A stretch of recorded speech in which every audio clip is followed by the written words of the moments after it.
Co-op ninjas.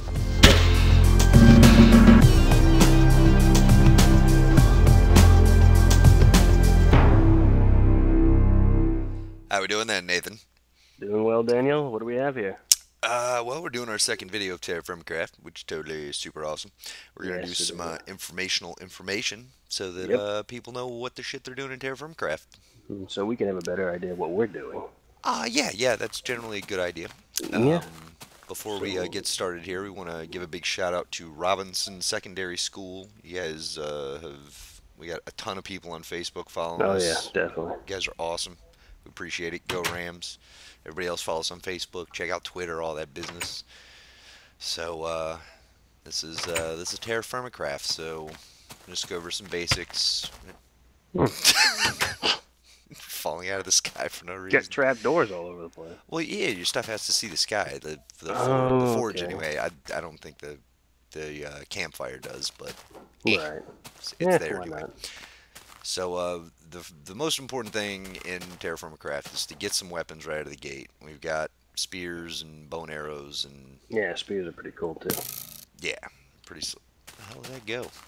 Yeah, stuck to Flying that. all over the place. Yeah.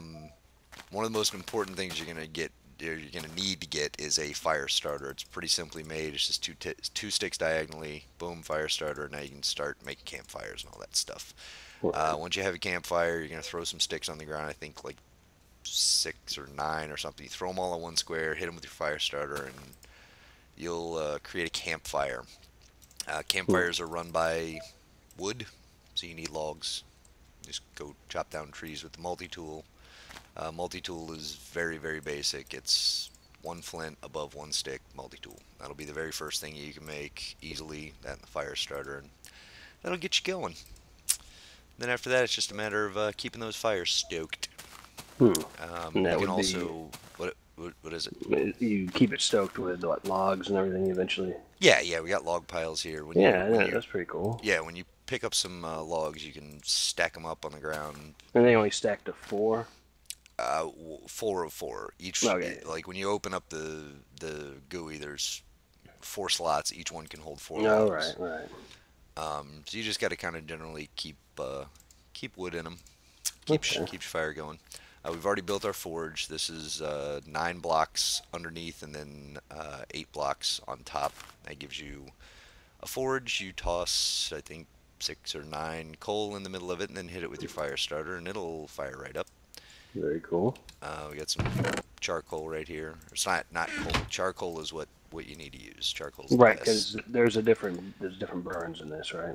Yeah, right, Like right, right. cleaner burns. Well, yeah. Charcoal is another. Oh, man, look at that! Made a second fire. Yeah, why not? Yeah, charcoal burns with less impurities. Now that's a very important thing. That's one of the things you got to kind of learn. And I've got a Mm. little example set up out here Oh, of how to make charcoal. You're gonna take your little wood blocks like this and stack them up. We use pine because it's cheap and plentiful, and it doesn't burn very well. It doesn't burn very hot or very long in normal fires, so you can use it to make what? charcoal pretty efficiently. There's an Enderman right there. I see him. He's kind of in the tree being ridiculous. I'm totally gonna cheat on this one. Hey, go for it. Pick him up. Where? Breaks out the red steel scythe. Gotcha. Well, why not? So anyway, okay, making charcoal. Here's how you do this whole deal. You're gonna make a campfire in the middle of some logs like that. You stack your logs up. Essentially, it's 8 by 8, and then you double that, and then you put like 4 little wings on the Huh. outside of 3 each. Very interesting.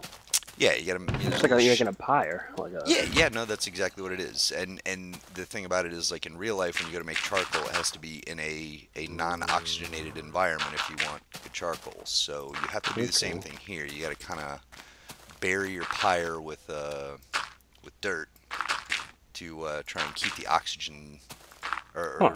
the the oxygen levels low so that you can get some charcoal. So I'm probably over dirting this, but it does the job. So essentially, you're just going to do this, stack it all up, cover everything up right right before it's completely covered. Okay. We're going to cover up the top too.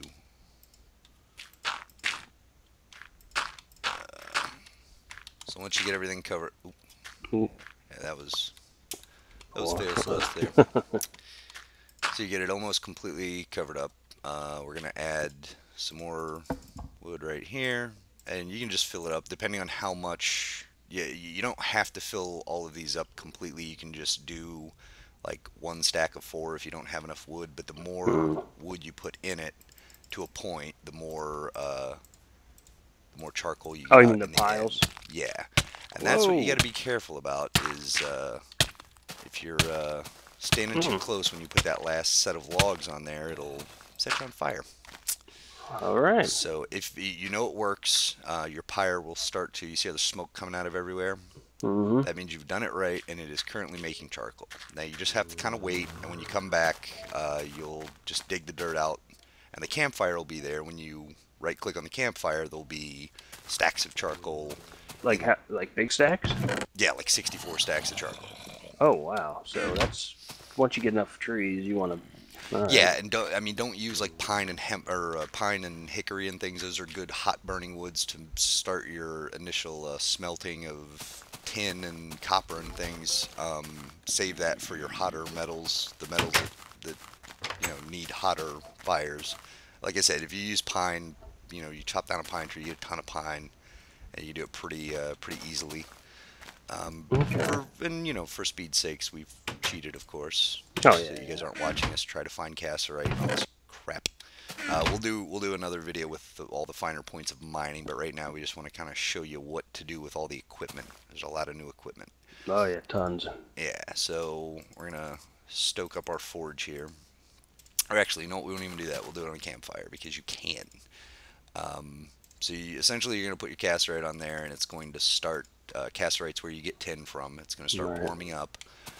Before that happens, before that cassiterite warms up all the way, you need molds. So you're going to take your clay, make a little Hmm. boat, and that makes you 4 clay molds. So you're going to take your clay molds, you're going to put them either on a campfire or whatever way you can heat them, and they'll turn into these guys, which are ceramic molds, which will catch your cassiterite once it gets hot enough to melt out of there. All right. And the second one is for overflow, just in case. Yeah, right. Just in case there's a bit of overflow, it'll catch whatever it is. But you need to make sure you leave the molds in there until they're completely full. Because once you take them out, if it's a partial mold, you won't be able to get them back in there. I don't know if that's a glitch at this point, Right. or it has something to do with the heat system. But if you're not Hmm. careful, you'll jack this all up.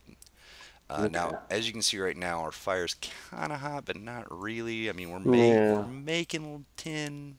It's Hmm. it's coming out of there. We can, we're getting it done.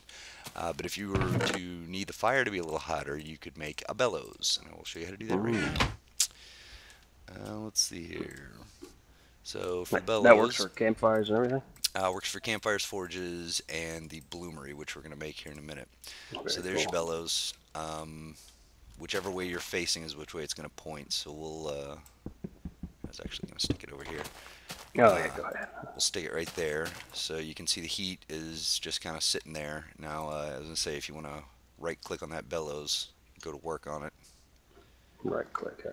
Yep, Just keep going. yep. Just now, see, now the fire's starting to rise up there, and we're getting a little more heat. Things will Yeah. get hot a little faster. Flame particles kicking up. Yep, a little smoky smoke action, pretty cool. But this also consumes the fuel. Yes, when you use the bellows, it consumes fuel at a much faster rate than if you weren't using the bellows and just letting it, do its thing naturally. Hmm. I'm guessing this is campfire can only burn so hot. Yeah, it's only going to get so hot, so as soon as you get to, I think, copper or something like that, you're pretty much screwed, and you need to go to your forge. On the Mm-hmm. forge, the 4 little things next to it, the 4 tool slots to the right of the actual forge itself, is where you're going to catch your liquids. Okay. The way the forge works is you have 6 or 5 slots underneath, which you're going to put your charcoal, and then there's 5 slots on top. The center lowest slot is going to burn hottest, then the next 2, and then the next 2 up at the top. So it heats like a real forge does. If you got metal down in the center of the forge, it's going to heat faster than if it's up top. Right. Right. along the edge of the forge. So that's very accurate module. Very Well, accurate yeah, module. I'm impressed with it so far. It's a lot Yep. of actually, it adds a lot of survival. Oh yeah, you've got to do a lot of work, and we're like I said, we're skipping a lot of the actual process, Yeah, yeah. just because We're it's very time all consuming. right. We're tossing around a SMP in our head, maybe Yeah, doing we're it. gonna do a legit SMP where we earn Right. everything and all that. So once you have your tin in a ceramic mold, you're gonna have to bust it out of there, and you're gonna need an anvil to work on it. So here's how you Oh, make an anvil. You need solid stone. That's gonna give you a stone anvil. I'm gonna slap that guy right about there.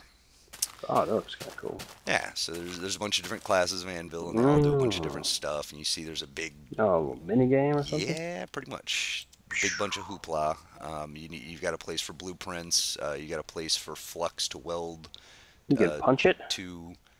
Well, it's punch, like punch a hole in something. Oh, It's all like technical I was hoping to blacksmithing forge stuff. a sword with my bare hands.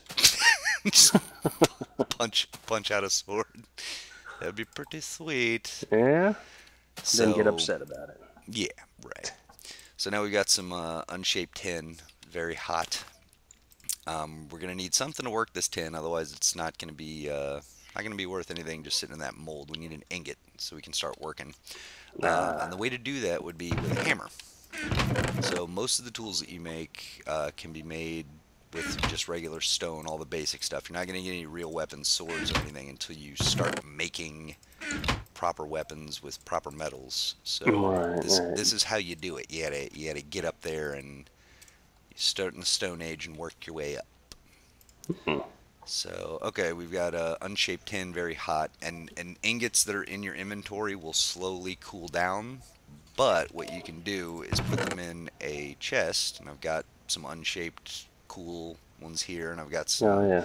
Very hot. some that are very hot, and those temperatures will stay as long as they're in a box.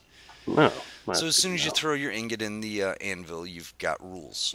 So I have to hit this Hmm. last, I have to hit it second, I have to hit it third from last. So there's all these crazy little rules, and the whole time your tin is slowly cooling off. Yeah, I see that. Yeah. Right. So the red stuff will move the little green dot to the right, and the green techniques will move it back to the left. So we're gonna give her.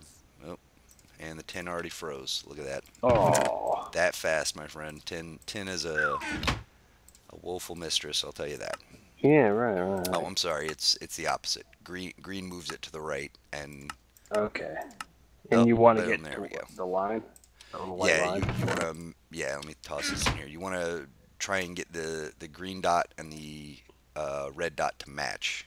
Okay. He added this little half circle. I think that's close enough, is what that Oh, is. yeah, yeah. But now, when you start doing actual weapons and armor and things like that, if you're not spot on, it reduces the amount of damage that it starts with. Oh, So if okay. you do a crappy job blacksmithing it, it's not going to come out with a full green bar. It's already going to Right, it's have like a damage on it. pristine weapon. Right. So Okay. with practice, you figure out which, you only need like 3 shots to make things happen, and if you can Right. get those three in order, then you're good to go. Okay. So that's how you make tin. It's pretty simple. Hmm. I'll show you guys blueprints here real quick. Blueprints are pretty awesome. You need squid ink sacs. So if you start out and you see squids, you need to start killing them straight away. Like, it's a very important My thing to favorite have. pastime. Yeah, yeah. Man, I mean, Nathan hates squid, so it's not a Uh, problem.